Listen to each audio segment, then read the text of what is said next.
數學係學乜嘢嘅呢？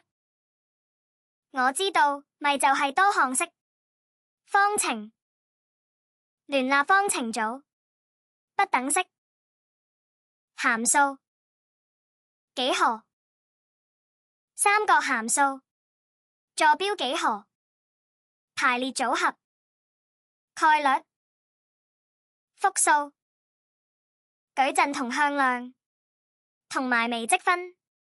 仲有冇呢？更多複雜嘅公式？實際上，大學數學同中小學嘅數學完全唔同。現代數學係研究數學對象嘅結構同性質。數學對象？頭先咪手完咯，乜仲有咩？其實現代數學研究嘅對象多不勝數。一般人知道嘅只係冰山一角，單係數學嘅分支就有非常多，大致可以分為代數、分析、幾何、拓撲、數論、概率、組合數學、數學基礎呢幾個大類，每個分類都有好幾個分支。哈，乜有咁多嘅？真唔真㗎？係真㗎，現代數學其實係一門好龐大嘅學科嚟㗎。點解我從未聽過數學有咁多分支嘅呢？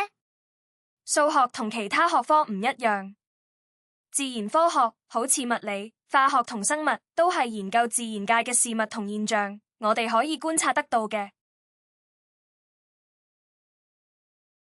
社會科學好似經濟學同心理學都係研究人類社會，我哋可以從社會現象同埋人類行為歸納出嘅。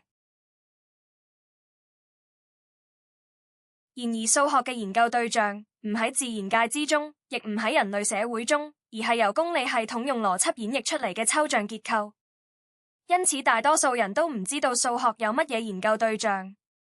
古希臘哲學家柏拉圖認為數學嘅研究對象係存在於理型世界之中，超越時空而存在嘅。我哋話數學係屬於形式科學，而唔係自然科學。咁即係話做數學研究唔係自然科學咁樣做實驗驗證假設，